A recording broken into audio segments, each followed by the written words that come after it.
آپ سلطان کو لکھیں گے کہ یہاں عین الملک کی موجودگی ہم دونوں کے لیے نقصان دہ ثابت ہوگی، بہتر یہ ہے کہ وہ اسے بلائے اور ہمارے پاس تیمور ملک کو بھیج دے۔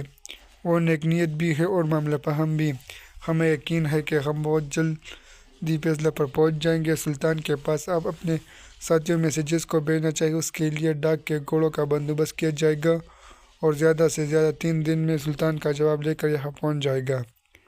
اس کے ملاقات کے بعد طاہر کے دل میں سلطان التمش کے متعلق جو غلط فہمیاں تھی وہ سب دور ہو گئی۔ اس نے مہمان خانے میں واپس آ کر عین الملک کو تمام حالات سے آگاہ کیا اور سلطان جلال الدین کے نام مراسلہ لکھنے بیٹھ گیا۔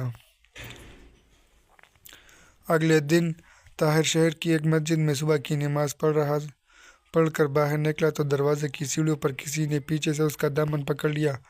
کون؟ طاہر نے پیچھے مڑ کر دیکھتے ہوئے سوال کیا۔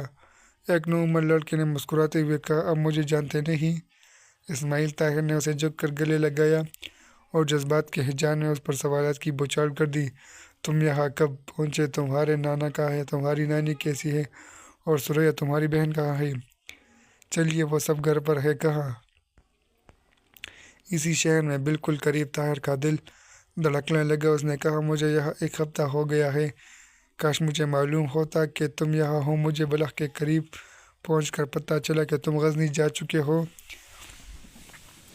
اسماعیل نے کہا، کل رات میں نے آپ کو اسی مسجد میں دیکھا تھا، لیکن میں دور تھا، اچھی طرح پہچان نہ سکا، اور جب میں نے آپ کا پیچھا کیا اب آدمیوں کے ہجوم میں باہر نکل گئے۔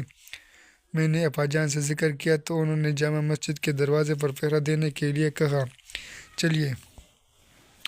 طاہر اسماعیل کے ساتھ چل دیا منزل شوق کی طرف۔ اس کی پاؤں کبھی تیز اور کبھی سست رفتار سے اٹھ رہے تھے۔ وہ اسماعیل کے ساتھ ایک خوبصورت محل میں داخل ہوا۔ ثریا مکان کے صحن میں آم کے درختوں کے درمیان کھڑی تھی۔ طاہر اسے دیکھ کر رکتا، جھجکتا اور سنبھلتا ہوا آگے بڑھا اور چند قدم کے فاصلے پر رک گیا۔ دونوں کی نگاہیں ایک ثانیہ بھٹکنے کے بعد ایک دوسرے کے چہرے پر مرکوز ہو گئی۔ وہ خاموش تھے اور الفاظ کی ضرورت بھی نہ تھی۔ ان کے دل و دماغ سمٹ کر نگاہوں میں آ چکے تھے۔ وہ ایک دوسرے کے چہرے کے بدلتے ہوئے رنگ دیکھ رہے تھے۔ ایک لمحے کے لیے انہیں دنیا میں ایک دوسرے کے سوا کسی اور کی موجودگی کا احساس تک نہ تھا۔ ان کے دلوں کی دھڑکنوں کے سوا کارخانۂ حیات کے تمام ہنگامے سو چکے تھے۔ اسماعیل نے کہا، آپ پہچانا نہیں آپ نے بھائی؟ یہ بھائی طاہر ہے۔ ثریا مسکرائی اور ایک لمحہ توقف کے بعد آگے بڑھ کر اسماعیل کو گلے لگا کر بولی، میرے خیال میں تم نے انہیں پہچاننے میں غلطی کی ہے، یہ شاید کوئی اور ہے۔ اسماعیل نے پریشان ہو کر طاہر کی طرف دیکھا اور کہا، خدا کی قسم یہ وہی ہے۔ ثریا ہنسی اور طاہر کی طرف دیکھ کر اپنی آنکھوں میں مسرت کے آنسو چھپاتی ہوئی مکان کی طرف چل دی۔ برآمدے کی سیڑھیوں کے قریب پہنچ کر وہ چلنے کی بجائے بھاگ رہی تھی۔ نانی جان، وہ آ گئی، اس نے ایک دروازے پر رک کر کہا۔ باہر اسماعیل حیران ہو کر طاہر کی طرف دیکھ رہا تھا۔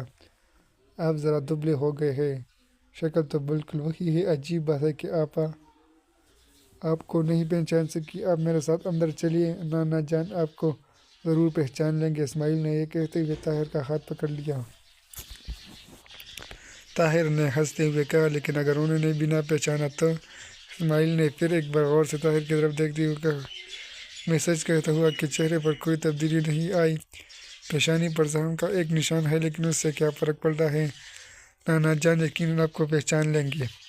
اتنی دیر میں شیخ عبدالرحمن باہر نکلتا ہوا دکھائی دیا۔ چند نوکر اس کے ساتھ تھے اور وہ بلند آواز میں کہہ رہا تھا، سخت نالائق ہو تم، مہمان باہر کھڑا ہے اور تم نے مجھے خبر تک نہیں دی، اور وہ دیکھو اسماعیل بھی کتنا احمق ہے، نہ معلوم یہ کب سے وہاں کھڑے ہیں۔ طاہر نے آگے بڑھ کر شیخ عبدالرحمن سے مصافحہ کیا۔ شیخ اس طرح ہانپ رہا تھا جیسے 1 میل دوڑ کر آیا ہو۔ اس نے کہا، آئیے اندر چلیے، آپ باہر کیوں کھڑے تھے؟ اسماعیل نے کہا، نانا جان پہچانا آپ نے، یہ کون ہے؟ چپ نالائق! شیخ طاہر کا بازو پکڑ کر مکان کی طرف چل دیے۔ برآمدے کے سامنے سنگ مرمر کی سیڑھیوں پر چلتے ہوئے اس کا پاؤں پھسلا، لیکن طاہر نے اسے بروقت تھام لیا۔ اسماعیل ہنستا ہوا بھاگ کر ستون کے پیچھے چھپ گیا۔ شیخ نے سنبھلتے ہوئے کہا، یہ سنگ مرمر کی سیڑھیاں بہت خطرناک ہے، میں چوتھی بار یہاں سے پھسلا ہوں، اسماعیل کہا گیا وہ نالائق، یقیناً کہ یہی چھپ کر ہنس رہا ہوگا۔ بے صبر شوکت، آج ہی مماروں کو بلاؤ اور انہیں کہو کہ یہ سنگ مرمر اکاڑ کر کوئی کھردرا پتھر لگا دے، لیکن ٹھہرو ابھی نہیں پھر صحیح۔ شاہ نے طاہر کو ایک خوش نما کمرے میں بٹھاتے ہوئے کہا، میں تمہارے متعلق مایوس ہو چکا تھا، میں تم سے کئی باتیں پوچھنا چاہتا تھا۔ ہاں، پہلے یہ بتاؤ کہ تم دلی کیسے آئے؟ تم نے وعدہ کیا تھا کہ تم بلخ جلد پہنچ جاؤ گے، پھر اتنی دیر کیوں لگائی؟ طاہر نے ان سوالات کے جواب میں مختصر طور پر اپنی سرگزشت بیان کر دی۔ شاہ نے کہا، اب دوبارہ بھاگنے کا ارادہ تو نہیں؟ میں جلال الدین کا ساتھ نہیں چھوڑ سکتا، اگر اسے یہاں سے کچھ کرنا پڑا تو مجھے بھی اس کا ساتھ دینا پڑے گا، لیکن فی الحال کم از کم ایک ہفتہ میں یہی ہوں۔ میں عنقریب دلی چھوڑنے کا ارادہ کر چکا ہوں۔ اب کہاں جائیں گے؟ مدینہ، بغداد یا دمشق؟ ثریا مدینہ پر جانے پر مبصر ہے، لیکن میں نے بھی ابھی تک فیصلہ نہیں کیا۔ تمہارے خیال میں کون سا شہر زیادہ محفوظ ہے؟ مدینہ ہر لحاظ سے محفوظ ہے، تمہارا گھر بھی وہی ہے۔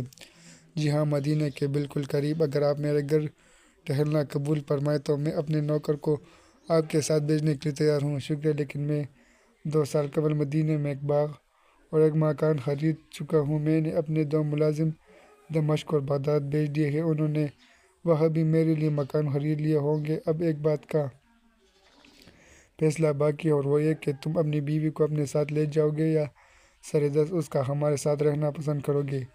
میری بیوی؟ طاہر نے پریشان ہو کر کہا۔ ہاں ہاں، تمہاری بیوی، میرا مطلب ہے شادی کے بعد۔ شیخ اپنا فقرہ پورا نہ کر سکا، اگلی کمرے کا دروازہ کھلا اور شیخ کی عمر رسیدہ بیوی اندر داخل ہوئی۔ طاہر نے اٹھ کر سلام کیا اور اس نے پیار و شفقت سے کہا، بیٹھ جاؤ بیٹا۔ شیخ نے کہا، ہاں میں کیا کہہ رہا تھا؟ خلیفہ نے غصے سے اس کی طرف دیکھتے ہوئے کہا، آپ شاید یہ کہہ رہے تھے کہ آپ کسی تاخیر کے بغیر ثریا اور ان کی شادی کر دی جائے۔ نہیں نہیں، میں یہ کہہ رہا تھا کہ ثریا کا ہمارے ساتھ رہنا پسند کریں گے، اپنے ساتھ لے جائیں گے۔